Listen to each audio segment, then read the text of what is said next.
Good afternoon, everybody, and welcome to the panel discussion on climate strategies for cities.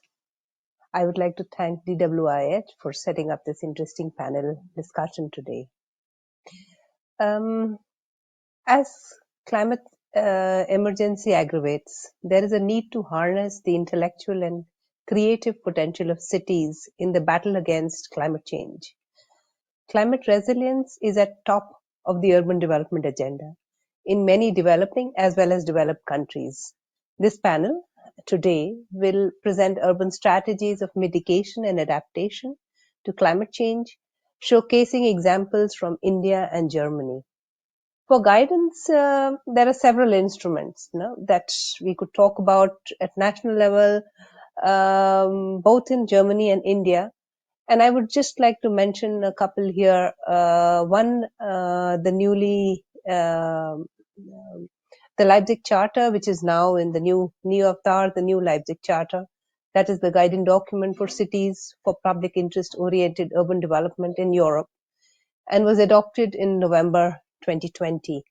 It talks about a just, green, and productive city that integrates principle of integrated approach, participation, co-production, multi-level cooperation, and location-based approaches, and all, of course, looking at the larger urban development. In India, on a different note, I would want to mention the National Mission on Sustainable Habitat, which is one of the 8 missions of the Government of India. That's part of the climate strategy that India has. And this one is looking at guiding urban areas to meet their NDC targets. Further, I would also like to mention an instrument that was recently launched in 2019 already now by the Ministry of Housing and Urban Affairs called the Climate Smart Cities Assessment Framework, which is for guiding cities to look at climate resilient, how to become climate resilient while also meeting their NDC and SDG targets. Since we are in India today, and the panel, of course, focuses on both Germany and India, I would like to mention a couple of things, for India just to get the whole focus. However, this is so 44% of India's rapidly growing carbon emissions, have urban origins, which is something that's important to remember. And coming from industry, transport, buildings, and waste, which makes India and its cities highly vulnerable. And various kinds of stresses are faced by cities. There's the water stress, the heat island effect, increased frequency and extremity of weather conditions, urban floods, droughts. You name it, we have been facing these. And coupled with the recent pandemic that we are all facing, I think this is something that's not only natural but also man-made. We are actually figuring out that things are not really moving in the way that we thought that they should be. And when it comes to emissions, even 59% of that of the emissions in India are coming from the large cities, which are more than 100,000 plus. So that's really a lot, and that's not too many. About maximum about 500 cities that would fall in this corpus, though India has more than 4,000 cities. But enough, I would say, about India. And I would want to introduce the very interesting panel we have today. And we have 3 speakers. There's Dr. Teresa Zolch from the state of Munich, Dr. Mark Wolfram from Leibniz Institute of Ecological, Urban and Regional Development, Dr. N. Rajakumar, IRS CEO of the Coimbatore Smart City Limited. It's a mix of practitioners and researchers that we have for you today. And it is something very, rather unique. I would also introduce to you all the 3 panelists, and then maybe we can start with the panel discussion. Each of the panelists would have about 15 minutes in which they would, provide their input presentations, and then we will go on for a discussion round, and then we can do the question answer session post that. So Dr. Teresa Zolch, introducing her, she's an environmental scientist, and since 2000 has been working for environmental department of the city of Munich. Her research focuses on urban climate and climate adaptation. Example within research project is the Green City of the Future, together with the Technical University of Munich. Previously, she has worked on climate adaptation research at the Climate Service Center in Hamburg, and the chair for strategic landscape planning and management at. Did you just say, yeah, okay. Thank you very much for introducing me, and welcome also from my side, and greetings from Munich. My name is Teresa Zölch, and I'm a researcher at the City of Munich at the Environmental Department here. And in our team, we are responsible for the topics urban climate and climate change adaptation. And we are a team of environmental scientists and also environmental planners. Connecting, so to say, research and practice for the city of Munich. In my presentation today, I would like to introduce you to the most relevant instruments we do have for climate change adaptation. So my focus will be on climate change adaptation today, and and the ways we are taking to adapt Munich to future climate impacts. To begin with, I would like to show you the some results of our local climate projections we do have for the city of Munich from a cooperation with the German Weather Service. And on the left side, you see the reference period, and what we're looking at is the parameter of summer days. So days within that have a maximum temperature over 25 degrees Celsius. So that's occurring in Munich, which is a temperate city, during the summer month. And especially for the reference period of the last decades, we had more or less an average of 30 to 50 days for the built-up areas of the city of Munich. And on the right-hand side, you then see future projections, which more or less stand for a worst-case scenario according to the IPCC scenarios. And here we could show that those summer days, which have warm temperatures, and especially in the city with the heat island effect, are increasing a lot, almost doubling the numbers that we had from the reference period. So we do have a significant change in our climate to expect, especially from temperature. And in my presentation now, I want to go through 4 points that we are taking to adapt to those climate changes that we have to expect from Munich. The first will be an introduction into the climate change adaptation strategy, which we adopted in 2016, and since then we are in the implementation of the action plan. The second point will be our database, our instruments which we have available for the city of Munich. And the third one will be an insight in our current research project, because we think research cooperation is very important here to get the best of the knowledge to use as well in the city. And that leads directly to the fourth point of my presentation, the integration of the knowledge we have on climate change adaptation into our urban planning practice. So let's start with the first point, the climate change adaptation strategy. As I said, it was adopted in 2016, and since then we are working on the implementation. And to start from the left side, so to say, for the slide, as I said, we do have different urban climate data available for the city of Munich that comes from weather stations that are operated within the city boundaries, but also from what I've shown on the first slide, the projections that came from a cooperation with the German Weather Service. And that was, so to say, the fundamental knowledge for the climate change adaptation strategy. So we had a look on the climatic impacts that we have to expect. And from that, we developed 8 strategic goals for the city of Munich. Among those, for example, is the improvement of our database, of our knowledge on climate change adaptation.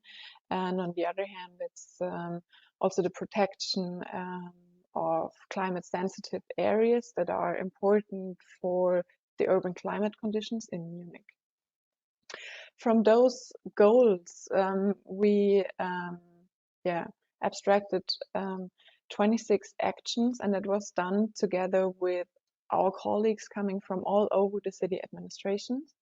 And those actions are now in the implementation phase. And to monitor the effectiveness of the measures, of the actions, and also to identify problems, barriers within the implementation of those measures, there was a monitoring process set up.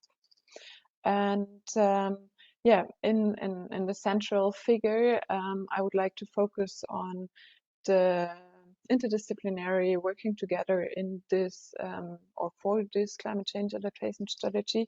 So we do have a steering committee where representatives from almost all administrative units are represented, and then we do have different working groups on different fields of action. For example, the topic of precipitation or the topic of green space development. So there were experts from the city administrations came together discussing and developing actions that would fit also to their field of expertise and their field of work within the municipal administration. So in total, we had almost 60 participants from 18 different administrative units working together here to develop this strategy. And for a final point on this strategy, I pinned up the most important council decisions that led the way to the strategy. So in 2013, we started already the process. And in 2014, we had an urban climate map developed, which is also a very important basic instrument we use. And as I said, in 2016, we then adopted the strategy. And this year, we are actually ending the monitoring process for this 26 actions from the current strategy. And we're going into a follow-up strategy. So developing at the moment new measures, adapting to new research knowledge, to new insights on the climatic changes we have to identify, and hoping to implement the next version of the strategy the next year with a new action plan. So my second point will be on the good data we need to have for our city to be able to take the right measures that are really effective for adapting to climate change in Munich. And one of the very important instruments we have here since 2004, the urban climate map, which you here see in its so to say the planning advice layer of the map. And here we have displayed the areas that are mostly affected from heat stress, so that are the red areas. And we do see that's very concentrated in the city center, where we do have the highest building density and also population density. And then, which is also a very important part of this map, are the corridors that are relevant for the ventilation of the city. So we are lucky we do have a lucky position close to the Alps, and we can use or we get serviced by a lot of fresh air from those alpine areas. But we have to make sure that this fresh air is also finding its way into the city, and therefore those corridors of green spaces are very important. And this map is showing those corridors. So to say, this map is a very important instrument for us, and we're using it in almost all the planning processes that we are handling in Munich and going through at the moment, to identify in which part of the city the planning area is located and what are the urban climatic preconditions for this area and what we have to take care of when doing planning for these areas. On my next slide, I'm already coming to my third point, which is research cooperations. And at the moment, we are part of a consortium led by the Technical University of Munich. And there will also be another presentation tomorrow on green buildings by Professor Lang, which is also one of the professors taking part in this research project. It's called Green City of the Future, and we are working on the development of climate resilient districts within a growing city. Munich is a growing city. We're increasing population every year, and three main aspects of this project. We're a consortium of 5 partners, so it's not everything which I'm talking about now. We have way more aspects that we're covering with the project, but from my side, the 3 most important things to know for you about the project. We're working with 7 urban labs within the city of Munich. Those are different planning areas within the city of Munich, and we're covering new development areas, but also redensification areas or refurbishment areas. And we do work on those urban labs in a very interdisciplinary and also transdisciplinary team. So we do have the partners from the research institutions, but we do have also the partners from the city administration working directly on this project. What are we doing in those urban labs? We do have a look into the green infrastructure planning. For climate change adaptation, we say that green infrastructure is a very important tool and measure to improve the adaptation to, for example, heat stress, but also to heavy rain events. And to assess possibilities on improving the green infrastructure planning for those urban labs, we do climate modeling on different scales. I will talk about that in the next slide a bit more in detail, to evaluate the effectiveness of green measures and also to evaluate the effect on urban climate by building new houses, by redensification, by refurbishment. And there, one of the main questions we're working on is if green infrastructure can compensate, for example, for the negative effects of redensification on the urban climate. And with those quantitative results, we're going into the urban planning practice of the city of Munich and trying to integrate those scientific results into our practical everyday work. And here we do collaborate very closely with the local planning teams that are responsible for those urban labs from the city administration, from the planning department of the city of Munich. And we try to integrate the results we do have from our research work at a very early point in the planning process so that they actually can be considered in the further process. What is very important here is that climate change adaptation is not the only thing that the city administration as a whole thing would like to reach within the next years. It's also the offering of more housing, then also the climate mitigation goals. So we do have in many planning processes also conflicting interests, and it's very important for us to address this also at a very early point in the planning process to be able to take care of it further on. Moreover, we do have also research partners from sociology in the project, and those are going really into the urban labs, into the districts, and talking to the people living there or working there or just spending time there to find out what are their interests and what are their wishes on a green city of the future, and try to also give feedback into the planning process from that. And we are in that we are working a lot with also visual scenarios for the specific urban labs, and so yeah, the citizens, the people living in those districts could actually really pin what they would like as measures, and we hope to increase the acceptance for the measures by that.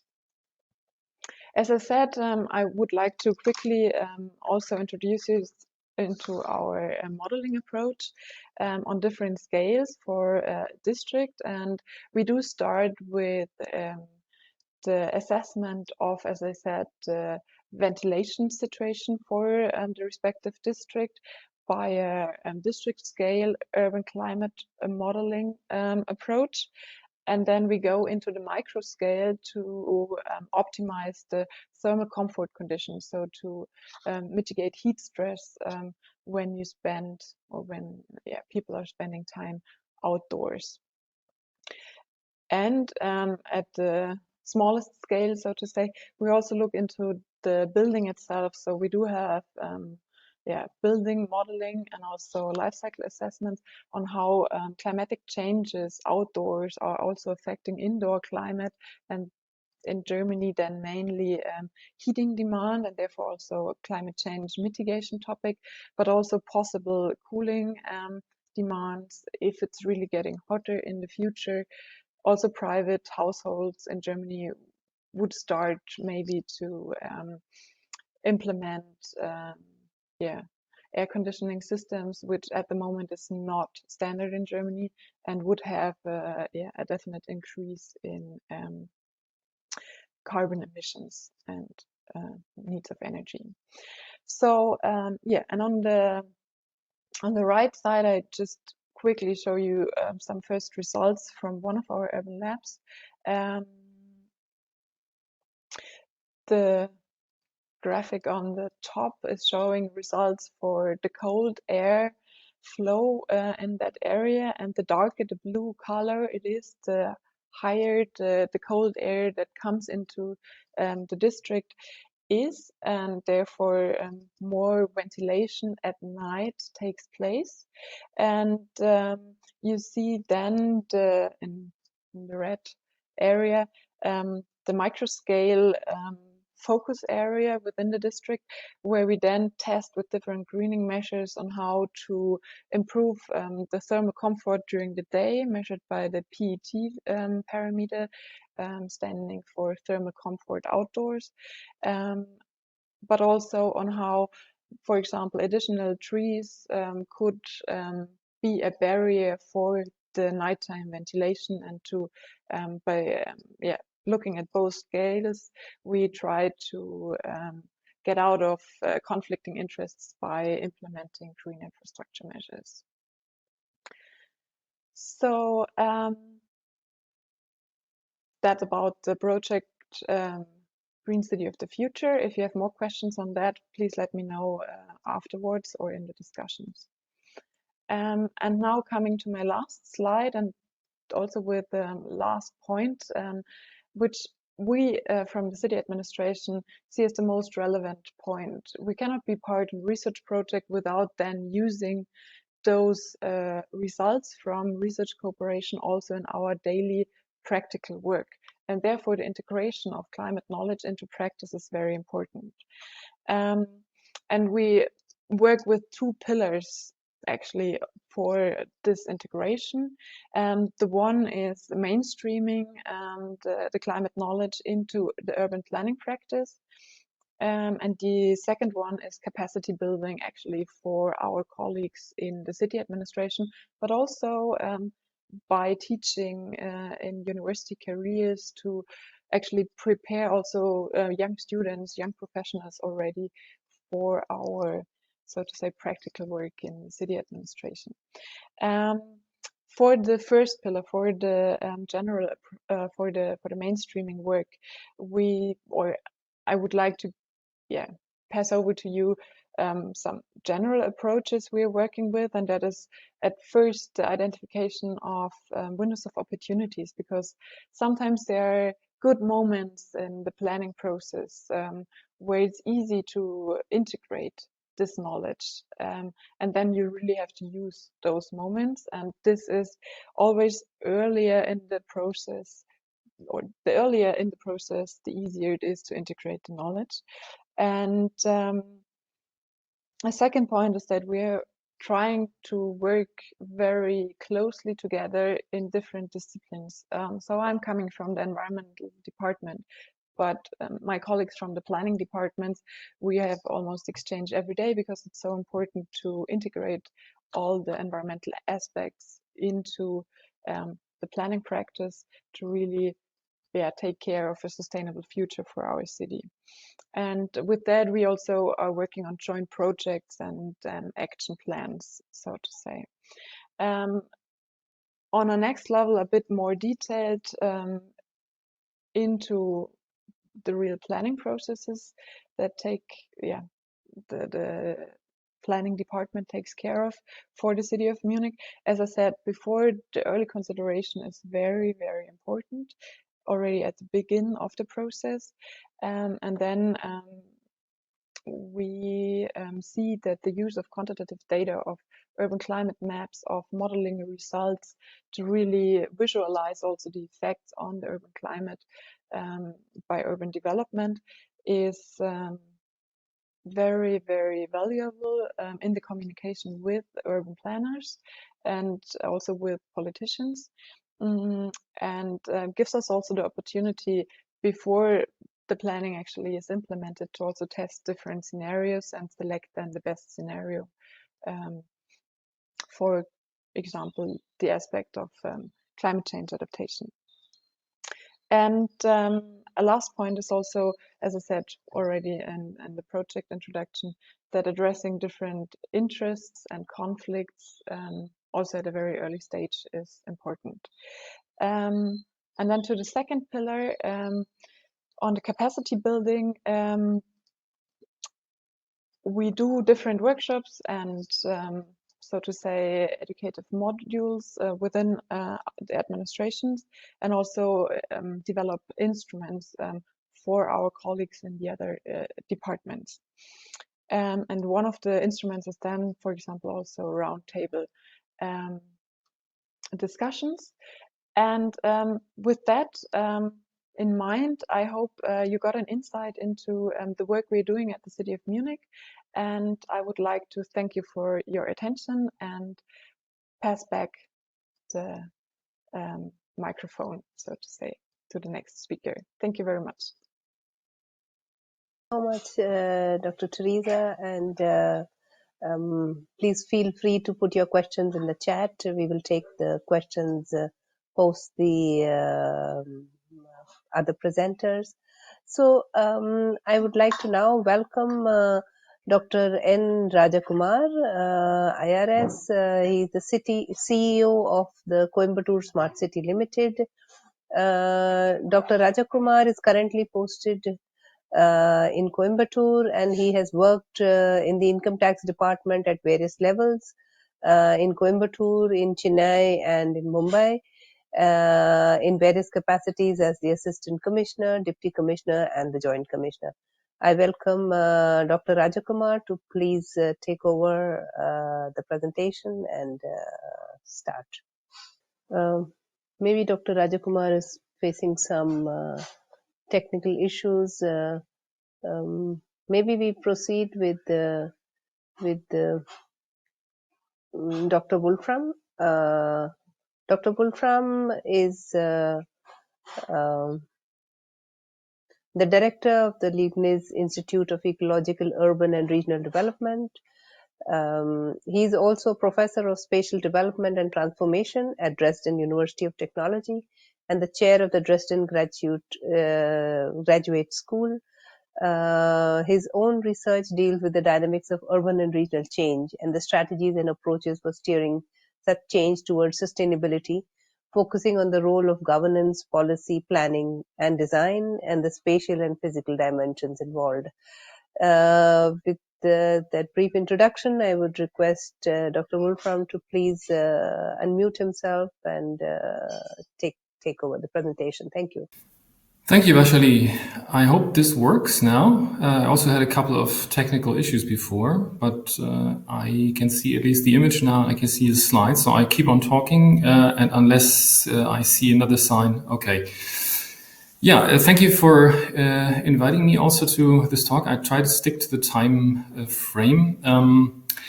I would like to start out from a broader angle with a view to framing the topic of climate strategies in cities. And I'm sure you're all familiar with the notion of the Great Transformation, but I would like to take this as a starting point to remind us of something crucial here, because it points us to the very fact that climate change is, of course, not some kind of an environmental problem, but it is a very fundamental civilization problem.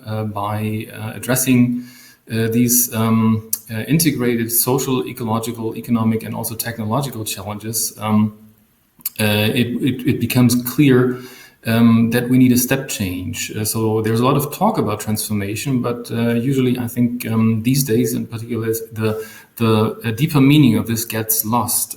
Future Earth has just published a recent study about the necessity of a factor 10 increase in emission reduction in order to meet the Paris Agreement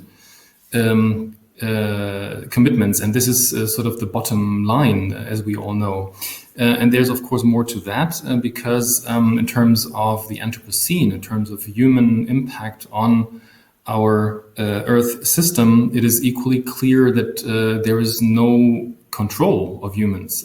We are triggering the tipping points of the Earth system, and that means that we are to expect much more heavy impacts on human livelihoods, on human habitat, and as well, of course, on ecosystems and biodiversity. So I'm, of course, not bringing this out to paint just a catastrophic picture, which we are hopefully all aware of. I'm just trying to make clear that there's a need for a very substantive, deep, and path-defiant change. So this is what a transformation means.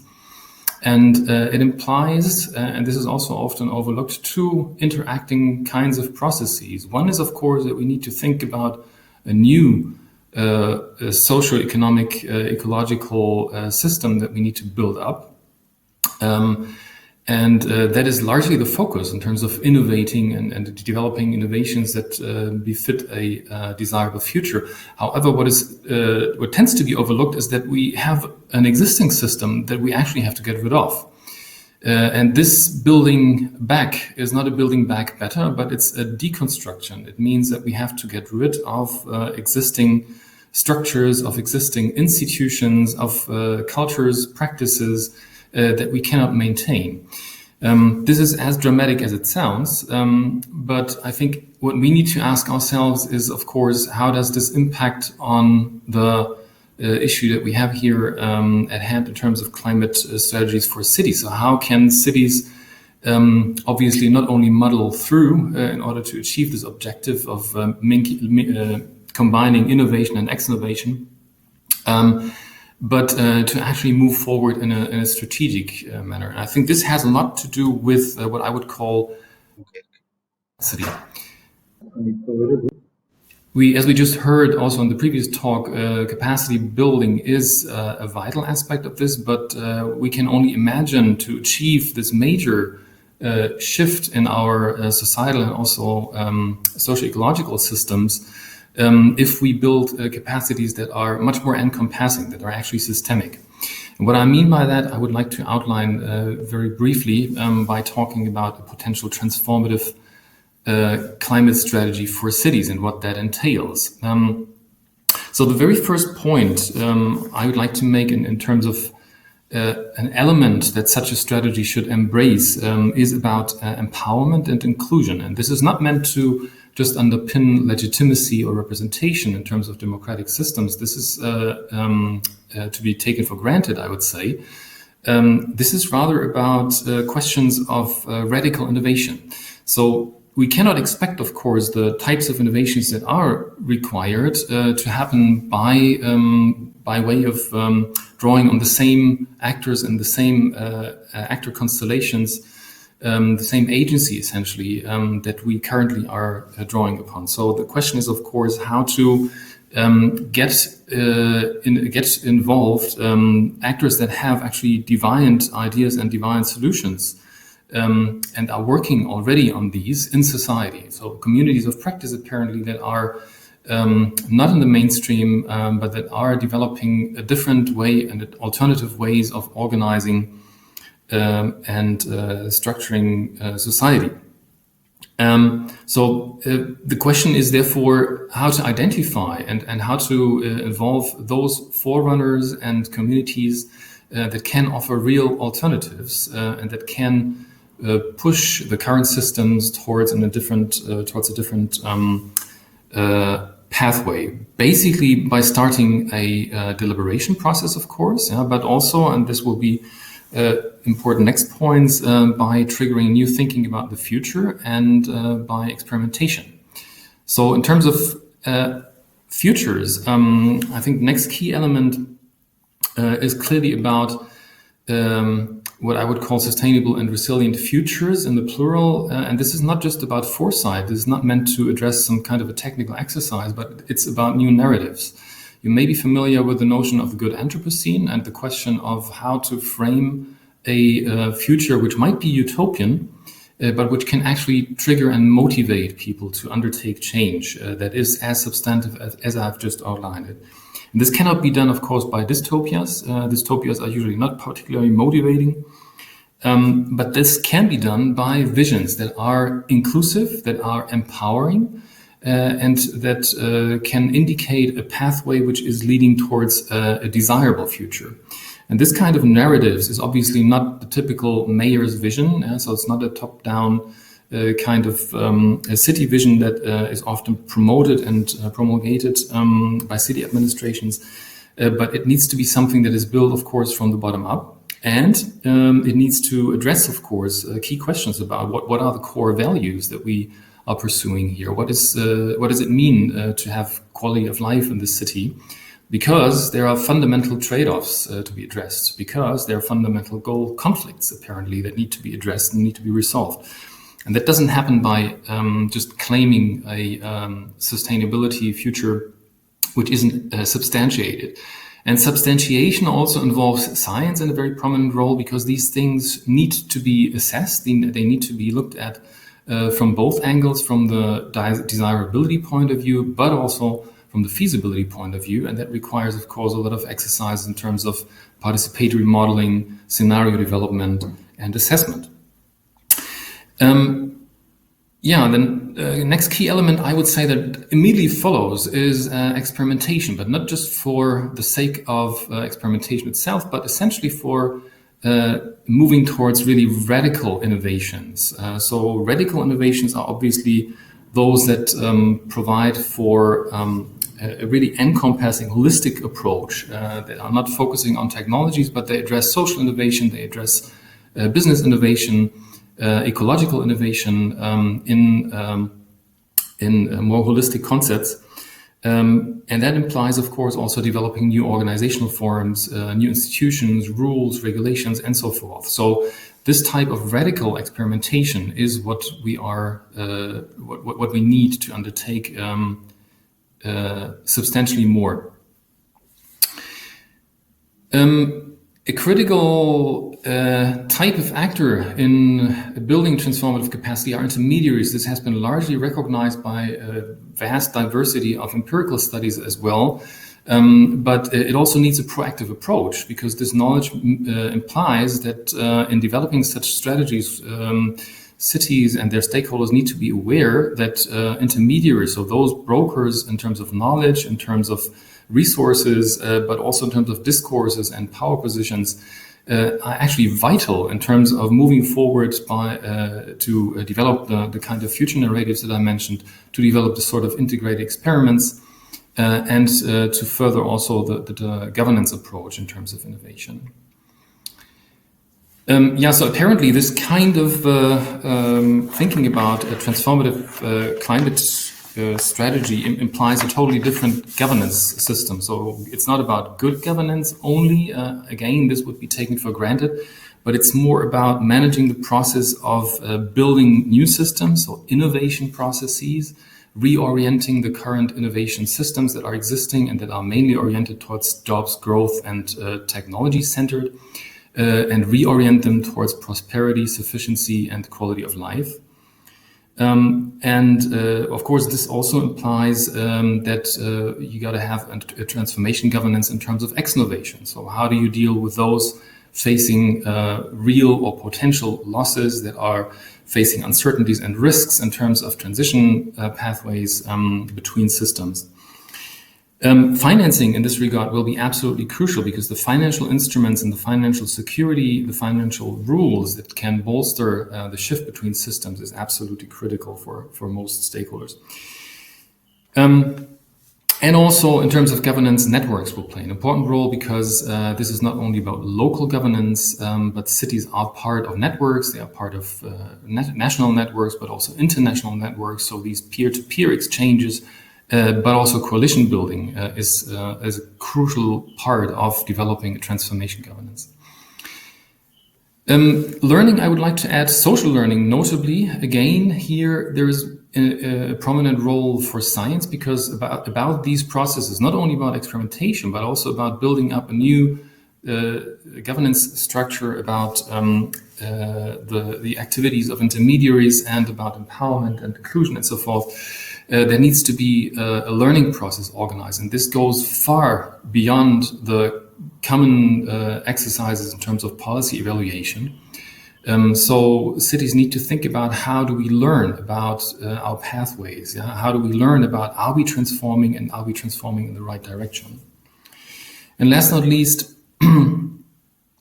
it is also a question of leadership, and I would emphasize the attribute here, because this is not just a decoration. You have to say it is about transformative leadership. This is a totally different kind of leadership. It's a leadership collaborative.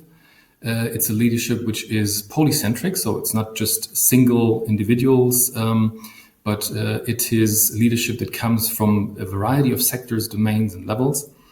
And most of all, it is a leadership which is normative, which is visionary, which is able to articulate visions, to motivate, and to build coalitions. So I think these are crucial characteristics of such transformative leadership. And this can, of course, also be nurtured, this can be supported, and this can be trained for, because we do have leaders in these with these qualities, but we can also position them differently in our governance systems.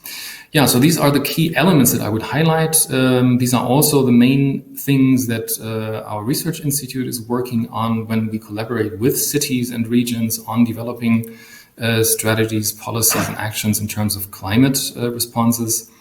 So you can see more at our booth here in the conference. And if you want to know more about the concept of transformative capacity, you can also read the paper that is mentioned here. So thank you for listening, and I look forward to the discussion.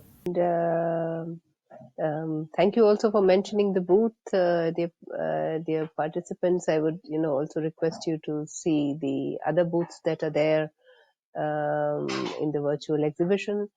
And I will now take the opportunity to invite Dr. Rajashekhar, as also already introduced. Dr. Rajakumar, as already introduced. He's the CEO for the Coimbatore Smart City Limited, and would also give us some examples of how he is doing work in the city of Coimbatore. Dr. Rajakumar, please. Before I moving into my presentation, I would like to thank my previous speakers, Dr. Teresa and Professor Mark, for their valuable insights. And now I am moving into my presentation. Next slide. Like this is an overview of my presentation. First, I will give an introductory video, introductory video regarding Coimbatore Smart City and its projects. And the second component is about the vision of Coimbatore Smart City, currently which was undergoing, and strategies for the climate change and mitigation. And third is about the various activities which were undertaken for the sustainability of all these projects. And fourth is about some other projects which is related to the climate change. And fifth, I will give you a glimpse about the GIZ supported projects. And finally, we have a question and answer session. Now we will start that video.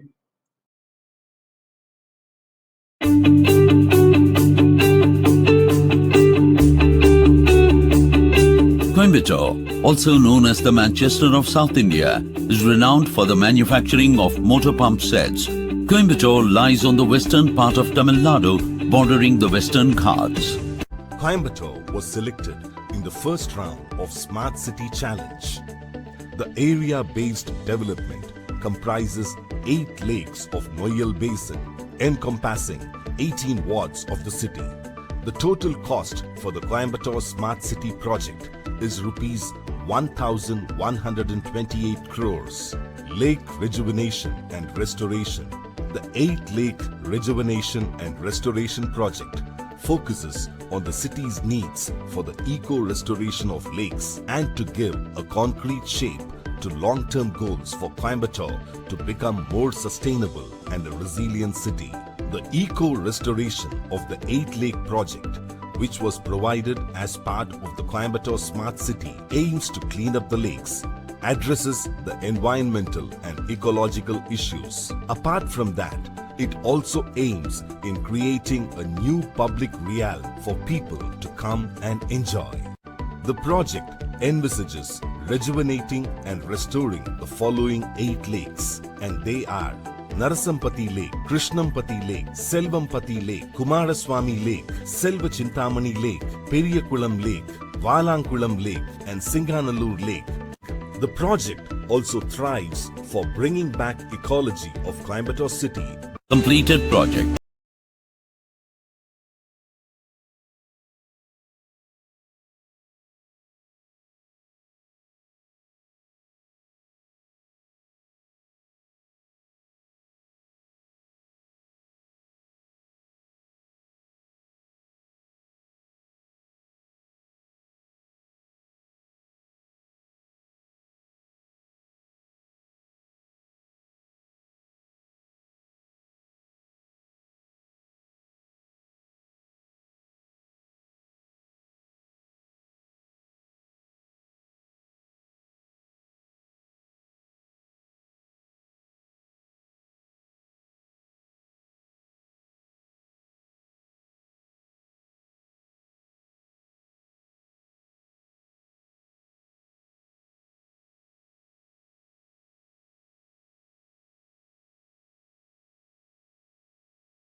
In an effort to increase the public open space, 4 parks in ABD area are under implementation. Components of the project include walking tracks, children's play area, gardens. Other major projects to be implemented under the Smart City project are model roads, conversion of conventional lamps with LED energy efficient lamps throughout the city. Smart City projects in Coimbatore leads to better the lives of the general public. The project also strives to restore the ecology of Coimbatore. The city will become the next tourist destination in incredible India. The next slide is about that in general the city in the context mapping, it is there. And we are dealing with the municipal corporation area of around 257 square kilometer and roughly having a population of 1.69 million people, which is having a density of 63 people per hectare and 5 zones and 100 wards which have been jurisdictionally divided. in the Coimbatore Smart City, the development of the climate resilient Coimbatore Smart City is using the Smart City mission is a major contribution to this to the mitigation strategy. In order to adapt to the climate change, what we are doing is that we are using the Smart City Mission program. We are having various strategies and various programs under the Smart City Mission. So using the Smart City Mission, we are adapting the climate change challenge in this Smart City, in the Coimbatore Smart City, where the Smart City Mission is launched by the Government of India project, whereas it is launched in 100 cities in the year 2015. It is having a two program component consist of, one is about area based development and other is about the pan city. Area based development is about we can take a particular geographical area and develop in this region. For example, we can take lakes and parks, we can develop that area, or we can go on a pan city basis also. For example, we have done the LED lighting throughout the city in the Pan City project. And our vision is almost similar in achieving the objective of the climate change, where the Coimbatore will be an inclusive, secure, effectively governed that offers the highest quality of living and universal best-in-class civic services, enabling the seamless mobility, fostering a dynamic, vibrant economy, and nurturing the clean, resilient, and sustainable economy. And next slide is about the various strategies that we are adopting for the climate change and the mitigation in the Coimbatore Smart City. First is about the eco-restoration of the water bodies, where there are 8 lakes are there, which I will shortly brief you, having a special emphasis.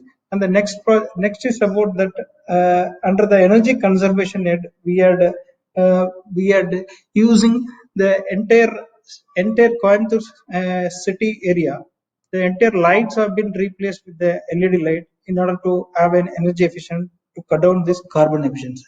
And second is about we have developed solar parks in these specific areas, and these solar powers have been utilized for our own civic services. So these both things will have a cut down in the carbon emissions. And third is about that the solid waste management in this area. Solid waste management we are facing in this city at two type of issues. One is about the legacy waste which have been dumped in the open spaces in the city limit for long years, for in the decades. So this biomining is one project which we will segregate all this waste and we will convert into a manure, so that the huge dumps which have been dump waste which have been placed in this open land get cleaned. And second is about the micro composite center, which is acting in a parallel way. Once the biomining will remove the traditional legacy waste which have been dumped over the year. At the same time, the micro composite center will collect the local waste at the local level and dispose it at the local level, where there are some almost around 60 micro compost center within the city limit. So these compost centers will have a specific jurisdiction where every day 1 or 2 tons of wet waste will be collected, which will be converted part as a biofuel, and part of the wet waste will be converted as a manure, so that the whatever that comes in a single day, we are trying to move it in a single day. So once this also come into operation, this entire waste management will be highly efficient, and this will also mitigate. It plays a very big role in the climate change. And fourth is about we are non-motorized transport. As we all aware that in the Coimbatore city, this NMT, the non-motorized transport, is at the primary level. We are trying to bring it at a policy level using the GIS support. Using GIS, we have done some tactical projects, and in lakes also what we have done is that we are trying to put the cycle corridor inside the lakes, around the lake. What we are trying to do is that we are trying to bring a new behavioral change of cycling in the NMT corridor, because the cities are highly traffic congested. The infrastructure is not suitable, where the people are not motivated to cycle. At the same time, so we want to inculcate, bring the new culture of cycling. So we need some physical infrastructure there. So we are using the smart city project in the lake. Almost eco mobility corridor we are trying to bring for almost 30 to 40 kilometers. We are trying to connect all the 8 lakes in this 8 lakes project, which I will brief you when I am briefing about the lake projects. And we are also developing 2 model roads in order to facilitate the non-motor transport and to motivate the people for the pedestrian friendly roads have been provided in these 2 roads in the are of for 1.8 kilometer and 2.5 kilometer in 2 different areas in the city. So these areas are the main market or shopping areas in the city. So these areas, in these areas, the environment has been given so that the people can freely move in these places. The traffic has been reduced. We are bringing this multi-level car parking in one of this area adjacent to it in order to support this project also. And fourth is about that the smart surveillance. It is integrated command and control center, which is basically an e-governance tool. As of now, the urban governance monitoring mechanism is splitted and it is segregated in isolated containments, where if there is a city surveillance cameras are there, they have a separate model. And if there is a grievance system is there, they have a separate model. Where there is a movement of vehicle is there, they have a separate model. We want to bring all this under a single place so that the convergence can happen at a single place so that we can identify and we can provide the fastest solution immediately. So in order to bring a better decision making, we are bringing this project of integration command and control center. Now we'll next slide. Now we'll move on to the, I'll give a special emphasis on what we have done in this 8 lake projects within the city. Coimbatore is a city of lakes we can call, because in the east-west corridor, in the city of almost 8 lakes which have been passing from east to west throughout the city. So these lakes have a vast spaces of it is occupying more than 447 hectares space within the city. These are all massive public spaces. However, these spaces have not been accessible to the public for a long time, which I will show some slides, which are the previous slides. Next slide, please.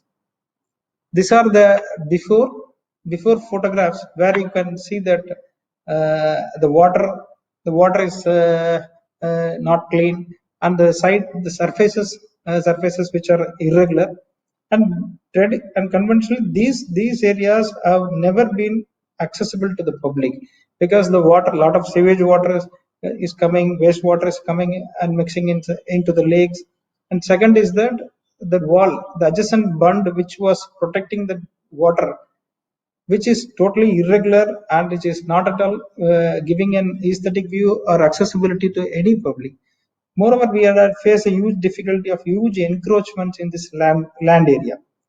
So before undertaking all this project, this entire massive assets have not been given to the accessibility as very much restricted. What we have done is that first we have created the accessibility so that these massive public spaces around 447 hectares should come to the public use. For that, what we had done is that we had divided the areas. We had divided these lake areas into 3 spaces. One is about water, and the other is about the adjacent bund wall, which is protecting the water, and other is about the adjacent land. Regarding the water, we had followed the strategy of first we are bringing all wastewater treatment plants inside the lakes so that we can improve the quality of the water. So in order to increase the quantity of the water, we had strengthened the bunds, we had removed the encroachments where till now where the people are dumping their wastes, garbage and all, we had removed, and we had increased the quantity of water. So we had increased the quality of water, we had increased the quantity of water. So in order to bring the biodiversity within the lake, where we have seen that wetlands are also created. So this Coimbatore is unique for this migratory birds coming and nesting uh, around the globe. So all these strategies we are putting inside the lakes, where it will bring the quantity and the quality of the water, so that the flora and fauna of the water uh, and microorganisms, even algae, has been taken care. So second is about this. This second is about the adjacent bund and the land area. What we have done is that this bund and land has been leveled, so that the visibility from the roadside is, the water should be seen by the people. So to that extent, we had redesigned it, and we had created a massive walking space, walking pavement, a separate cycle corridors, where I was telling that in order to promote that NMT, we want to bring the behavioral change. So we incorporate all the cycle track in all these areas. So in addition to that, we had created huge recreational space like amphitheater, parks, gyms, facilities, so that so many multi things we had provided gyms, so that all the societies of the people should come into the water, to come into the lake and see the water, so that they can get the emotional attachment with the water and the land. So in order to connect with the nature, so we are connect with the nature, so that they get a message of connecting with the nature. So they will develop an emotional attachment. This is our idea in order to promote the eco restoration in all these lakes. So this surprisingly, the lake projects have been started for the main purpose of eco restoration. However, we are also getting some additional advantage, like huge business opportunities. Since these spaces are within the city, there are huge public new spaces which have been created. So these spaces we are trying to use for the to bring food malls, shopping areas, even theaters, open view theaters. So many things we are trying to bring inside these lakes. Second is about we are trying to integrate tourism also, because of the with the lakes, because Coimbatore is mainly seen as a transit place before going to the famous hill station Ooty or Valparai, or going to Kerala. So people who are landed in Coimbatore airport, they are straight away going to those places without having a stay in this Coimbatore.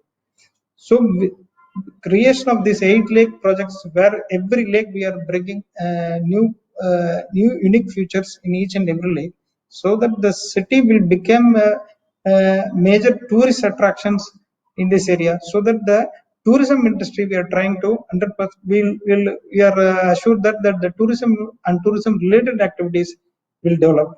Moreover, the uh, after the project, once the project started, the surrounding places in the lake, surrounding places of the lakes, their value got increased, and there, so lot of sectors like housing, it has housing related business, so many other opportunities have been developed. And these lakes, it will be a next 5 years, it will be like a major driver of growth and employment for directly and directly for various people. And it is going to improve the standard of living, where we are daily, so many the citizens are, the city people are going to come inside the lake, and it will become a major factor for enhancing the image of the city. uh, in this all this project, we had community participation we had done, and through the institutions like Tamil Nadu Forest Department, Tamil Nadu Agriculture University, and Salim Ali Center, and a lot of NGOs like Sirutali, OSI, and they are all participated and shared their knowledge. This lake, these lakes have become a major public asset. What we are facing the difficulty is that sustainability of the project is become a major challenge. For example, so we had identified certain areas like we need technical and institutional support, we need behavioral change from the community, and we need a joint effort in maintaining this project. For example, this 447 acres consists of, each and every lake consists of huge plants are there, various animals are there, microorganisms are there. So we need a continuous monitoring mechanism. So we are trying to integrate with the institutions like Tamil Nadu Agricultural University, where we need where there are continuous supply of people, so that the people can come and give a continuous progress report, so that we can protect and sustain this project. So we are already in the process of signing a memorandum of understanding with Tamil Nadu Agriculture University, with the Salim Ali Center. So we are trying to connect the institutions, technical and the educational institutions directly with this project, so that the sustainability will be a success in this project. Second is about the behavioral change with regard to the individual, family, students and community, because these assets have been newly created. Yesterday it has been encroached, it has been used in an unhygienic way. So we need a behavioral change in the minds of the people to create a sustainability in this project. Moreover, this project, the maintenance cost of this project is also very high. So we had approached Indian industries, NGOs, and so many places, so many other residential association to take care of this project, to give you a joint effort, so that this project become a viability. We had also done projects in the smart city with the support of GIS. And before I go into this project, I want to thank GIS team for their support. Last September I joined here, and the team here working is in an outstanding way, and their presentations and their sharing of knowledge is really an eye opener for us. And based on the GIS projects only, next I am trying to bring the local educational institutions and follow this fundamental thing which the GIS had laid for us. Okay, then I am moving to the GIS. There are three components in which the GIS was operating with us. One is about climate smart cities. The climate, in that there is a climate smart city assessment framework. And second is about the urban green cloud planning, which I am shortly going to cover. And other is about the construction and demolition waste, where this is providing the technical cooperation in these areas. There are other component is there, the sustainable urban development goal, where urban, which is dealing with urban infrastructure project, housing and planning, and sustainable development goal. And finally, and third is about the sustainable urban transport, the non-motorized transport plan and NMT plan, which I'm going to discuss in the future slides. We have done the urban green cover planning with the JSS support. So basically, what they had done is that to improve the green cover, first we need the fundamental the facts. What are the things which was already existing? So in order to do that, so this had found out that 4 strategies we had adopted. First is about the mapping and understanding of the green cover and its impact on climate smart city. And second is about understanding the institutional setup and other stakeholders that contribute to the city's green cover. And third is about analyzing the policies and regulatory framework that contribute to the city's green cover. And fourth is about providing recommendations. Based on this, they had found that the vegetation loss in 8 years within the CC, within the Coimbatore Corporation boundary, was almost 12.39%. And in addition to that, we had found that the land surface temperature analysis for 8 years have been done. For example, in 2011, the maximum temperature was 33.78 degrees. Kumar, close now. Thank you. Thank you. With that, I will close the session. I thank you for all for the opportunity. Please put your questions in the chat. And I think there are already several questions that we can that you have posed already to the speakers.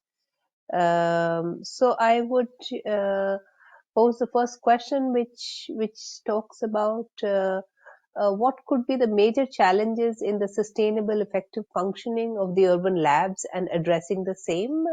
I think this is for Dr. Zolch. There's also a follow-up question on how do you document the workshop proceedings? Is data from workshops carried out at different stages of planning and used for longitudinal analysis? So both will be for Dr. Teresa Zolch. Yes, no, I can see myself as well. So thanks for the questions. I would like to start answering the first question on the major challenges in the sustainable effective functioning of the urban labs in our project. I think from the perspective of climate change adaptation, the most or the biggest challenge is to deal with the negative effects on urban climate due to more buildings, higher building density in the districts, and that affecting the ventilation and the nighttime cooling actually. And so those will be like for the future when it's getting hotter and we have the urban heat island effect.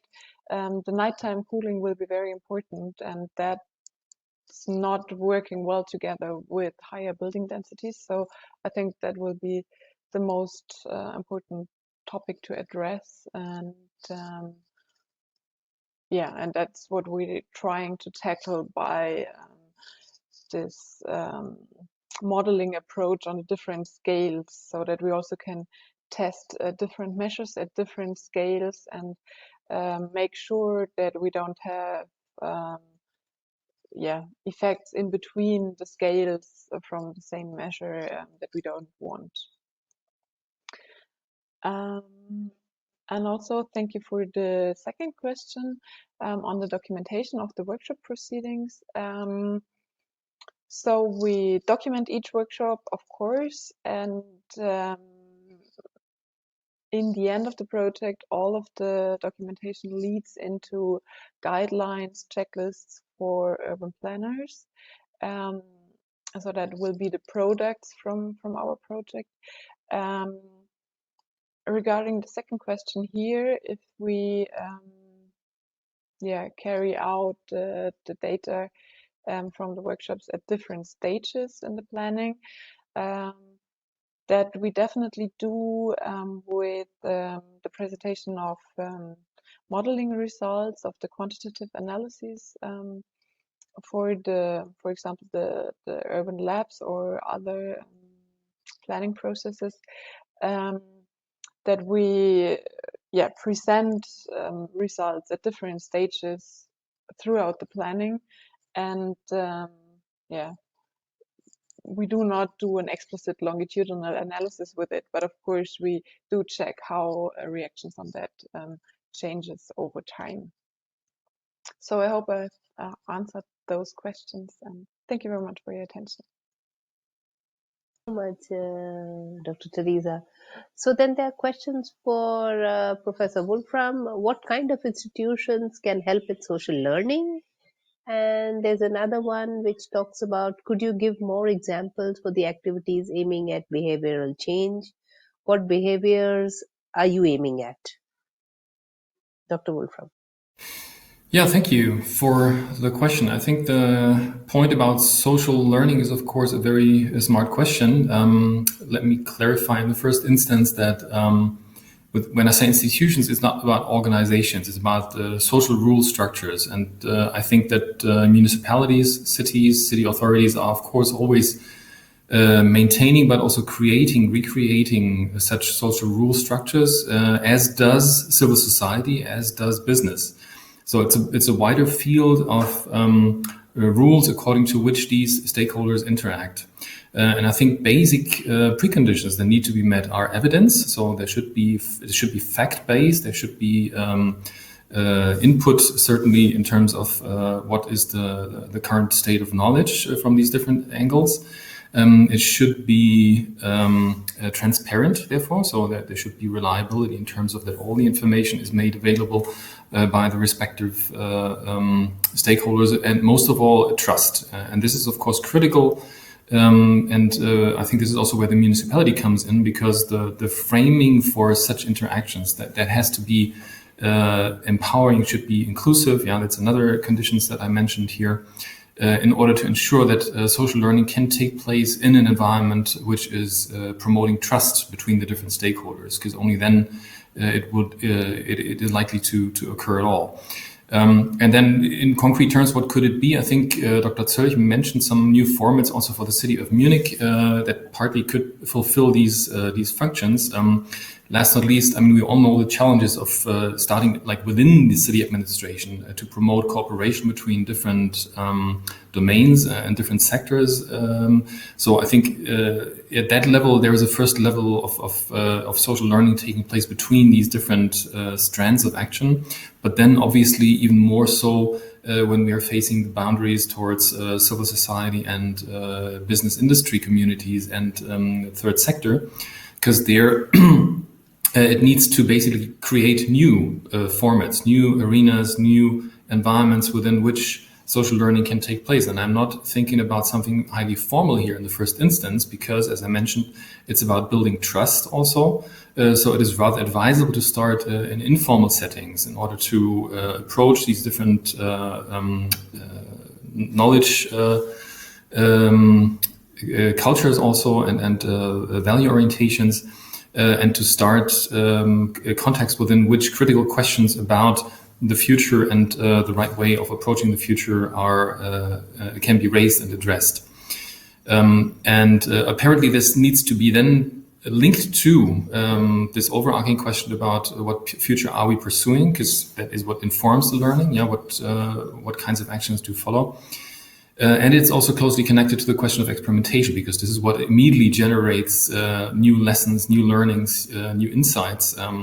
Apparently these broader framings, they have to be then focused on particular experimental actions.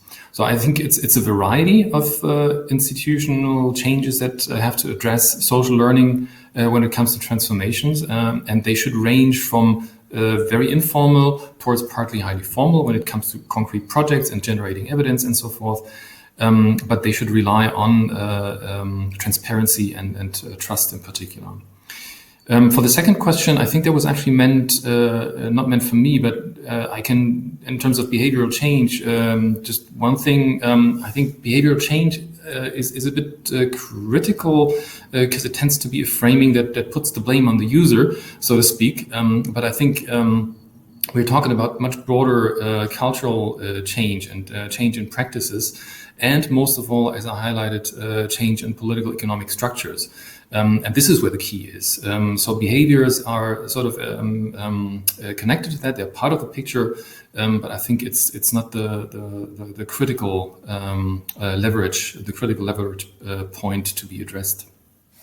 Wolfram, maybe the behavioral change question could also be answered by Dr. Teresa. Okay, maybe till Dr. Teresa comes. There would be one more question that I would have then for Dr. Rajakumar from Coimbatore, to ask him what was the most difficult intervention that he, in his opinion, was the one that they had in implementing down in the city. It would be interesting for, and were there any behavioral change challenges there as well?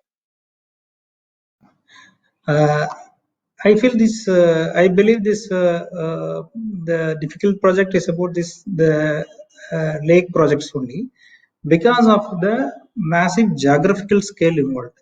One, it spans throughout the city, and it is located in the various places, and so there are surrounding places in the lakes where it was occupied by slum dwellers, were there, marginal section people were erstwhile they are occupying these lakes, and they were utilizing for their own economic activity. For example, people do fishing. There was also an exceeded amount of fishing, illegal fishing we can call. So those fishing activities were also doing, and encroachment areas were also doing. Encroachment areas were there. So to remove this encroachment itself, it's a great task, and we had spent huge crores on this for encroachment alone.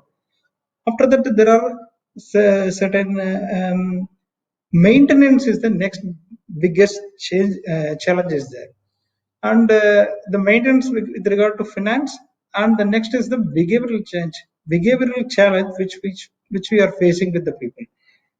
So these lakes have been traditionally used for so many purpose by the people.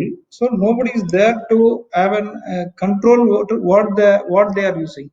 Now the lake was put to public use. Now we are bringing down the quality and quantity. So this quality and quantity. I think we lost Dr. Rajakumar, but maybe we have another question for Dr. Wolfram. Dr. Wolfram, what could be the fundamental new element of transformations governance towards sustainable cities? Yes, thank you for the question. Did I understand correctly for transformation governance specifically? Yes, for transformation governance towards sustainable cities. I think the core point is, if you remember the slide, I'm not sure if the slides can be seen, if I can select it again, that I've shown about these two opposing processes. I think the key orientation of the institutions that are currently governing our cities and regions, they are built around innovation, and innovation connected to economic growth, and connected to technological innovation in particular. So this is a very fundamental thing built into most of the institutions that we have implemented. Now, transformation governance would apparently have to challenge this. It would have to procure that you are building up the capacity to deal, as I said, with the challenges, risks, and losses that are implied in deconstructing and destabilizing such systems, as well as building up new ones. I think this is really where the core of transformation governance lies, because on the one hand side, it needs to develop, of course, radical novelties, as I indicated. So really supporting path deviant innovations, which are enabling alternative futures, which are dealing with prosperity instead of growth. And which are dealing with social and ecological innovation instead of technological ones. And that's a radical shift, of course. But on the other hand, of course, you need to deal with all the conflicts of interest, with the vested interests, apparently, literally, meaning in terms of investments. Yeah, a lot of obduracies built into cities there. That we have to deal with when it comes to infrastructures and their exploitation, for instance. So these are very important questions, apparently, and that has to be addressed by a governance system. This is also why, for instance, I mentioned financing, because the collaboration with financial institutions is absolutely vital in order to manage the pathway out of existing systems and into building new ones. So I would say it's really about embracing, creating a new governance system which is embracing the destabilization pathway, which is indicated here as well. Yeah, because we have a lot of innovation systems, even though they are not dealing with necessarily or primarily with social innovation, for instance. But the greater challenge is really the destabilization pathway. So much. Let's give it another try with Dr. Rajakumar. Dr. Rajakumar, what kind of feedback systems are needed in cities for citizens and for the municipality actors for any kind of change? I think Dr. Rajakumar is not able to take this one, but maybe Dr. Wolfram, if it's possible for you, To also answer this one, what kind of feedback systems are needed in the cities for citizens and for municipality actors for transformation change towards greater system resilience? Say, for example, water resource resilience. Yeah, thank you for the question. I would say when addressing resilience and asking for feedbacks, well, the two things are, of course, vital there, vulnerability and exposure, and there has to be transparency about both. So participatory mapping and public mapping is I think, a very important and very simple feedback mechanism to be created, actually, because it could provide clarity, visibility, and awareness about these two aspects. So vulnerability, who is affected and to what extent, exposure also, what are the critical loads and thresholds potentially in terms of diverse impacts. And I think both these types of information feedbacks are absolutely vital for enabling the social learning processes, which are at the core of building adaptive capacity, which is sort of the key leverage for resilience. Yeah? So in order to have adaptive capacity, there needs to be, of course, a social learning process which understands in how far certain activities having an impact on vulnerability and on particular exposures. And monitoring this over time, to me, would be the core starting points for enabling a social learning about this. And this connects to what I just explained in terms of transformation governance, because those learning processes should be framed by institutions which are at the same time, of course, dealing with transforming the city and building new types of communities and new types of built environments as well.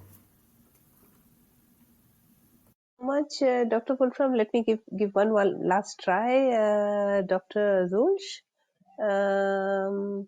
So I just wanted to, now that we are kind of overshooting time, just one takeaway from you that you would want to give the audience. Okay. It always takes a little time till the microphone is unmuted. Thanks for the opportunity to give the audience a takeaway message from this session. I think from my perspective, that would be to bring in the environmental aspects and especially the climatic aspects of that are affecting urban planning at a very, very early stage in the urban planning process, to be able to integrate it in the best way and to take care of those aspects. Thank you very much. So much, Dr. Teresa. So then maybe Dr. Wolfram, one key message from you for the audience. Yeah, thank you, Vaishali. Two, if I may, because I think on the one hand side, just also listening to Dr. Zürich, I think for policy and planning in cities, there is a need to really go new ways and to redefine what are the tasks, what are the requirements in order to address many of the points that I was talking about today. And the second point would be to engage in really comprehensive and highly ambitious experimentation and demonstration projects to create and to show how a sustainable and resilient future looks like and works in practice. I think this is the best way of building transformative capacity, by doing something, actually. So learning by doing. So much, and I think that really sums it all. Yeah, learning by doing, and till you experiment, you will not know what works, and till you don't know what works, you will not go back to the experiment. So it's a hand-in-hand situation, and this is something that we really need to do as we learn, as we go forward. And I think all climate strategies for cities are evolving. We are coming up with new challenges every day. The local challenge is always greater than the national perspective, and it's always important to innovate, to look at what is best suits then the local situation, and design and develop strategies according to your local needs. It may vary from city to city and from place to place, and this is really important to then put together. I would like to thank all the speakers for giving such fantastic presentations and also answering to the umpteen questions that were there. And I also thank the organizers for putting this great panel together. And with that, I would like to thank you, the audience, also to have stayed and to so thank you everybody, and with that we would close.